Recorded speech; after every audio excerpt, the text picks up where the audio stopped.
ഈ P C George അടി കിട്ടിയേ അടങ്ങൂ എന്നാണ്. പി സി ജോർജിൻ്റെ ആഗ്രഹം അതാണ്. ഇങ്ങനെ എന്തെങ്കിലും വിടുക പറയുമ്പോൾ ആരെങ്കിലും നല്ല 4 ചീമുട്ട എറിയണം, നല്ല നാറ്റമുള്ള 4 ചീമുട്ട എറിയണം തൻ്റെ മോന്തയ്ക്ക്, 4 ചീമുട്ട എറിയണം, അല്ലെങ്കിൽ കുറച്ച് കല്ലെങ്കിലും എടുത്തെറിയണം. അങ്ങനെ ഒരു രക്തസാക്ഷി പരിവേഷം കിട്ടിക്കഴിഞ്ഞാൽ മാത്രമേ ഇനി തനിക്ക് ഗുണമുള്ളൂ എന്ന ചിന്തയിലാണ് ഓരോന്ന് വിളിച്ചു പറയുന്നത്. ഇനിയിപ്പോൾ എന്താണ്, ജാമ്യ വ്യവസ്ഥയിൽ പറഞ്ഞിട്ടുണ്ട് ഇങ്ങനെ വിടുവായിത്തരമൊന്നും പോയി വിളിച്ചു പറയരുതെന്നൊക്കെ കോടതി വ്യക്തമാക്കിയിട്ടുണ്ട്. ഒരിക്കലൊരു താക്കീത് നൽകി വിട്ടയച്ചു, രണ്ടാമത് പറഞ്ഞു ഇനി ജാമ്യം നൽകാൻ കഴിയുകയില്ല എന്ന് പറഞ്ഞ് റിമാൻഡ് ചെയ്തതാണ്. അപ്പോഴയാൾക്ക് എന്താണ് ഹൃദയവേദന വന്ന് ആശുപത്രിയിലായിരുന്നു. 2-3 ദിവസം 4-5 ദിവസം ആശുപത്രിയിൽ കിടന്ന ശേഷമാണ് കോടതി ജാമ്യം അനുവദിച്ചത്. എന്നിട്ട് കോടതി കർക്കശ സ്വഭാവത്തോടു കൂടി തന്നെ പറഞ്ഞു, 3 പതിറ്റാണ്ട് കാലം നിയമസഭാ സാമാജികനൊക്കെ ആയിരുന്ന താങ്കൾ ഇനി രാഷ്ട്രീയക്കാരനെന്ന ലേബലിൽ അറിയപ്പെടാൻ പോലും അർഹതയില്ലാത്ത വ്യക്തിയാണെന്ന് കോടതി ശാസിച്ചു. എന്നിട്ട് എന്ത് പറഞ്ഞു, ഇങ്ങനെ ഉളുപ്പില്ലാത്ത നാക്കുകൊണ്ട് എന്തെങ്കിലുമൊക്കെ പറഞ്ഞ് നടക്കരുതെന്ന് ശാസിച്ചു. ഇതൊക്കെ പറഞ്ഞ് കേട്ടിട്ടും ഇയാൾ പോയി പ്രസംഗിക്കുന്നതൊക്കെ കേട്ടുവല്ലോ. കേരളത്തിൽ ഇന്നേ വരെ ലവ് ജിഹാദിൻ്റെ പേരിൽ ഒരു കേസ് പോലും രജിസ്റ്റർ ചെയ്തിട്ടില്ല എന്ന് എനിക്കും നിങ്ങൾക്കും നന്നായിട്ടറിയാം. ഇത് പറയുന്നത് ഞാൻ കഴിഞ്ഞ ദിവസം ഈ സംഭവം നടന്നപ്പോൾ തന്നെ വാർത്ത ചെയ്തിരുന്ന വ്യക്തിയാണ്. ഞാനിപ്പോൾ യൂത്ത് കോൺഗ്രസിൻ്റെ മണ്ഡലം പ്രസിഡന്റ്, തൊടുപുഴ നിയോജക മണ്ഡലം പ്രസിഡന്റ് ബിലാൽ സമദ് നൽകിയ പരാതിയെക്കുറിച്ചാണ് പറയുന്നത്. ബിലാൽ സമദ് തൊടുപുഴ പോലീസിൽ ഒരു പരാതി നൽകിയിട്ടുണ്ട്. അദ്ദേഹം പറയുന്നത് ലവ് ജിഹാദിനെ കുറിച്ച് നാളിതുവരെ ഒരു പരാതിയും കേരളത്തിൽ രജിസ്റ്റർ ചെയ്യപ്പെട്ടിട്ടില്ല. അപ്പോൾ പി സി ജോർജിന് എവിടെ നിന്നാണ് കിട്ടിയത് ഈ 400 പേരുടെ കണക്ക്?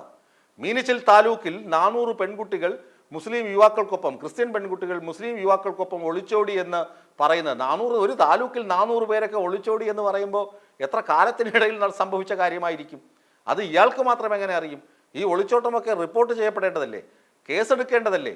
ഇതൊക്കെ വലിയ വാർത്തയാകേണ്ട സംഭവങ്ങളല്ലേ? ഇതൊക്കെ ഇങ്ങനെ പി സി ജോർജിന് മാത്രം കിട്ടുന്നു? ഇയാളാരാ? സൂപ്പർ ഇന്റർപോളാണോ?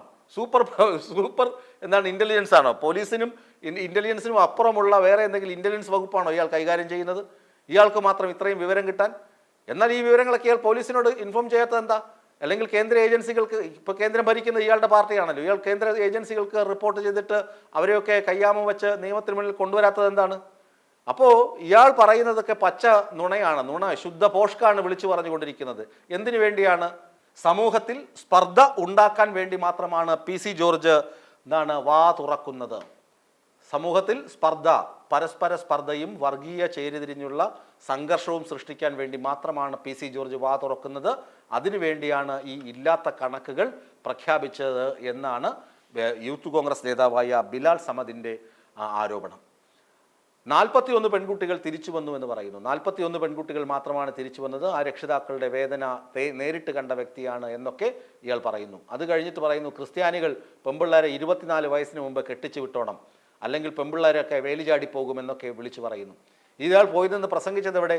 ലഹരി വിരുദ്ധ ക്യാമ്പയിന് പോയി നിന്ന് പ്രസംഗിക്കുകയാണ്. ലഹരി വിരുദ്ധ ക്യാമ്പയിന് പോയി പ്രസംഗിക്കുന്നത് മുസ്ലിം സമുദായത്തിനെതിരെയാണ്. ലഹരി വിരുദ്ധ ക്യാമ്പയിന് പോയി സംസാരിക്കേണ്ട വിഷയമാണോ ഇത്?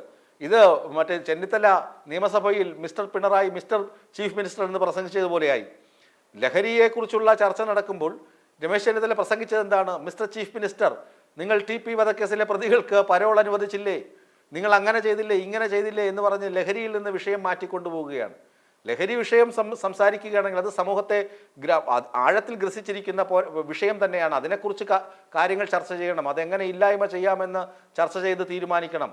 ഈ കഴിഞ്ഞ ദിവസം തന്നെ എറണാകുളത്ത് ഒരു റെയ്ഡിനിടയിൽ 300 പേരെയാണ് ഒരു രാത്രി റെയ്ഡിനിടെ പിടിക്കുന്നത്. ആലോചിച്ച് നോക്കുക, 300 പേരെ ലഹരി വിഷയവുമായി പോലീസ് പിടികൂടുന്നു.